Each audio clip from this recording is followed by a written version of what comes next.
Halo, Assalamualaikum warahmatullahi wabarakatuh. Ngomongin voli lagi, dan kayaknya kalau ngomongin Megawati Hangesri Pertiwi itu nggak pernah ada habis-habisnya. Selalu ada berita-berita terbaru mengenai Megawati, mengenai gosip-gosip yang terjadi, mengenai Megawati ada di Manisa BBSK, bagaimana dia beradaptasi dengan para pemain, sampai hal-hal yang mungkin di luar perkiraan kita, apapun itu akan menjadi berita dari seorang Megawati Hangesri Pertiwi. Memang ya, kita harus akui bahwa Indonesia itu netizennya banyak sekali mengalami krisis idola. Kita tidak menemukan ya idola-idola terutama di bidang olahraga yang benar-benar membuat kita berpaling untuk mengetahui semua informasi mengenai idola kita tersebut di bidang olahraga sampai ke urusan-urusan pribadi. Semuanya itu ada di Megawati Hangesri Pertiwi. Oh ya, yang menjadi bola liar, bola panas sekarang adalah Megawati yang akan membela Bang Jatim di Livoli Divisi Utama 2025. Semuanya menjadi heboh. Apalagi kemarin ya, Megawati baru sudah melakoni pertandingan turnamen bola voli memperingati almarhum Ferdi Zerek yang merupakan mantan wali kota dari Manisa, yang diselenggarakan karena Ferdi Zerek ini berkontribusi besar dalam kemajuan olahraga bola volinya di Manisa. Dan itu kemarin diikuti oleh 4 tim, salah satu dari Manisa, dan Manisa menjadi juara pertama dengan 3 kemenangan dan tidak pernah terkalahkan sekalipun. Dan ketika pembagian hadiah ada momen di mana Mega dipeluk sama ini ya, dari istri almarhum Ferdi Zerek, yang benar-benar bangga ya sama Mega, yang ternyata ya nama besar Mega itu sampai kemana-mana, sampai ke seluruh, tidak hanya di Manisa ya, di kota Manisa, tapi juga sampai ke kota Izmir dan juga di negara-negara bagian atau di kota-kota lainnya yang ada di negara Turki. Nah itu dia. Dan malamnya Mega malam atau besoknya ya, kalau nggak salah malamnya Mega langsung ada perayaan ulang tahun. Loh, memangnya Mega ulang tahun? Semua orang bertanya-tanya, oh Mega ulang tahunnya tanggal 20, tapi dimajuin perayaannya. Usut punya usut, akhirnya semuanya mungkin ya udah tahu, udah terbongkar Mega mau balik ke Indonesia untuk membela Bank Jawa Timur di Livoli 2025. Kok bisa ya Manisa melepaskan begitu saja Mega? Nah kita nggak tahu ya teman-teman ya seperti apa kerjasamanya, isi kontrak, dan masih banyak lagi Mega di Bank Jatim. Kemudian komunikasi antara Bank Jatim dengan Manisa BBSK, Mega dengan Manisa BBSK, dan juga Bank Jatim, hanya mereka lah yang tahu. Tapi bagaimanapun juga kalau Bank Jatim, bukan Bank Jatim maksud saya, kalau Manisa gitu kan merelakan Mega untuk pulang ke Indonesia untuk mengikuti voli, nah berarti mereka sudah ada kesepakatan ya, dan itu tidak menjadi sebuah permasalahan. Nah, mengapa sang pelatih dari Manisa BBSK yaitu Gorkem Kazan kemarin itu banyak memainkan pemain-pemain dari lokal ya di Manisa, tidak bertumpu kepada Mega? Nah, itu perkiraan Bang Bosu ya, perkiraannya adalah ketika nanti mereka akan melakoni pertandingan-pertandingan awal tanpa Mega, mereka tidak akan tergantung sama Megawati Hangesri Pertiwi, karena pemain-pemain lokal mereka memiliki kemampuan yang setara, yang tidak kalah dengan kemampuannya Megawati Hangesri Pertiwi, dan itu sudah dicoba dan terbukti. Pemain-pemain lokal dari Manisa memberikan kontribusi yang luar biasa, dan itu patut disyukuri. Jadi nanti dengan kepergian Mega, ada beberapa match yang akan ditinggalkan oleh Mega, mereka tidak terlalu khawatir banget ya, karena keterampilan, skill gitu kan, kerjasama tim dari Manisa BBSK itu memang sudah terjalin. Jadi inilah yang membedakan Mega ketika main di V-League Korea Selatan, ketika Mega main di Divisi 2 Kadinlar 1 Ligi yang ada di Turki. Kalau di Korea, Mega menjadi tumpuan harapan satu-satunya untuk mencetak skor, dan kalau Mega tidak ada gitu, cedera atau apa, udah langsung kalah Resparknya.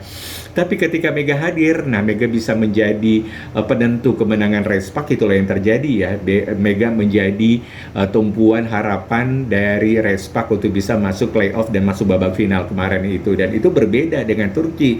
Nah di Turki ini mereka memiliki kemampuan pemain yang rata-ratanya sama gitu kan. Jadi perbedaannya adalah mereka sudah membagi kontribusinya masing-masing. Jadi Mega tidak terlalu berat-berat banget. Dan kalaupun Mega meninggalkan untuk balik ke Indonesia bermain di voli, mereka pun juga tidak merasa tidak merasa kehilangan, dan mereka pun bisa bermain seperti biasa karena skill pemain mereka rata-rata sama. Nah, itulah taktik yang udah dijalankan oleh pelatih Manisa. Yang terkadang netizennya Konoha itu marah-marah, mengapa Mega nggak dikasih bola, mengapa Mega cuma main satu game aja dan masih banyak lagi hal lain ya. Padahal mereka tidak tahu itu adalah bagian dari strategi itu kalau menurut Bang Bosu. Jadi, kalaupun Mega akan pulang ke Indonesia untuk mengikuti Low Volley, ya paling tidak mereka sudah mempersiapkan ya, dengan kehilangan Mega mereka punya Ausati, punya Opposite, dan juga para pengganti yang memang memiliki skill yang rata-ratanya tidak terlalu jauh banget, dan mereka memiliki skill yang bagus gitu untuk bertanding di babak-babak awal nanti.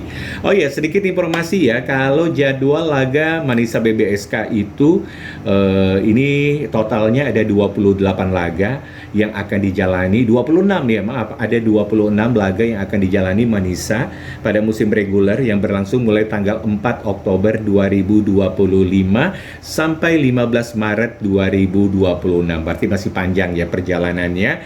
Ada pertandingan kandang dan juga tandang. Menariknya lagi, nama-nama klub kasta tertinggi juga nongol di Kadinlar 1. Seperti ada Eksasibasi, Fakih Bank, dan Fenerbahce. Namun gak usah khawatir, kalau ini adalah pemain-pemain muda atau lapis kedua mereka yang sengaja diperbolehkan untuk ikutan, untuk menambah pengalaman. Kalaupun nanti mereka juara, mereka tidak boleh ya naik untuk dipromosikan, karena mereka udah ada klubnya, dan akan dipromosikan adalah klub yang di bawah mereka yang memiliki nilai atau poin yang lebih tinggi gitu ya teman-teman. Jadi ya ini bagus juga sih sebagai motivasi untuk bisa menang di Kadinlar 1 Ligi yang akan datang. Jadi Kadinlar 1 Ligi itu dimulai tanggal 4 Oktober ya 2025 sampai 15 Maret 2026, dan ini berarti kalau Mega nanti akan main di Final Four di Live Volley divisi utama sampai babak final, berarti untuk awal-awal dilangsungkannya Kadinlar Ligi 1 ini Mega belum bisa bermain untuk beberapa pertandingan, karena kita tahu kalau Live Volley divisi utama 2025 dimulai 3 September sampai 19 Oktober 2025. Ini putaran pertama udah ya, putaran pertama itu sektor putri sampai tanggal 8 besok, di mana sampai sekarang ini Bang Jatim masih memimpin klasemen, dan Bang Jatim sepertinya akan mudah nih akan masuk Final Four ya, mudah-mudahan. Sementara untuk putaran keduanya digelar di Gor Utama Bojonegoro itu untuk putri tanggal 17 sampai 22 September 2025, dan untuk Final Four-nya digelar di bulan Oktober di Gor Ki Mageti Magetan. Babak semifinal sektor putri dan putra digelar itu atau babak Final Four-nya tanggal 10 sampai 15 Oktober 2025, sementara babak Grand Final putri dan putra digelar tanggal 18 dan 19 Oktober 2025. Berarti kalaupun Mega pulang ke Indonesia, masih ada waktu Mega untuk beradaptasi, untuk latihan dulu sama teman-temannya sampai menghadapi jadwal pertandingan Final Four atau semifinal apabila Bang Jawa Timur masuk babak semifinal. Dan sepertinya sih kalau melihat dari pertandingan-pertandingan kemarin, sepertinya Bang Jawa Timur ini besar kemungkinan akan masuk babak semifinal, dan peran Megawati sangat diperlukan dalam hal ini. Oke, itu dia informasi-informasinya. Kita nggak usah heboh, nggak usah rusuh gitu ya. Ngapain sih Megawati main Live Volley gitu? Mengapa nggak di Manisa saja? Itu 100% keputusan Megawati. Dia sebagai pemain profesional, dia tahu masa depan mereka, masa depan dia, apa yang harus dia lakukan. Dan kita sebagai penggemar hanya bisa mendukung dan mendoakan saja. Toh bagaimanapun juga Mega sudah mendapatkan izin kan dari klubnya Manisa BBSK, dan tidak jadi masalah karena itu sudah masuk dalam klausul kontraknya barangkali ya. Mega akan pulang dulu ke Indonesia, dan Bang Jatim pun jangan pernah dijadikan kambing hitam menghambat prestasi Mega, karir Mega. Tidak ada sama sekali. Justru Mega terbantu dengan adanya Bang Jatim sehingga dia bisa menjadi berkembang sampai sekarang ini. Karena bagaimanapun juga Mega berterima kasih juga sama Bang Jatim, karena ketika Mega bermain di Korea ya selama 2 tahun di Red Spark itu Bang Jatim tidak merecoki Mega sama sekali karena memang waktunya sangat mepet dan Mega tidak dipaksakan untuk bermain di Livoli divisi utama, walaupun akhirnya tahun 2023 sampai 2024 Bang Jatim tidak menang di Livoli, dan tahun 2025 ini mereka pasti ingin merasakan untuk mendapatkan juara gitu. Jadi memang ini adalah sebuah hal yang biasa saja karena Mega adalah karyawannya Bang Jatim. Jadi kalaupun Mega diminta untuk membela Bang Jatim dan waktunya pun bisa, dan dia pun sudah bernegosiasi atau berdiskusi dengan Manisa dan itu tidak jadi masalah dan diberikan izin, ya mengapa enggak gitu kan. Jadi kita dukung saja, penting Mega sehat, Mega bisa menjalani laga dengan baik dan akhirnya bisa membawa Bang Jatim menjadi juara Livoli dan bisa balik lagi ke Manisa, ke Turki,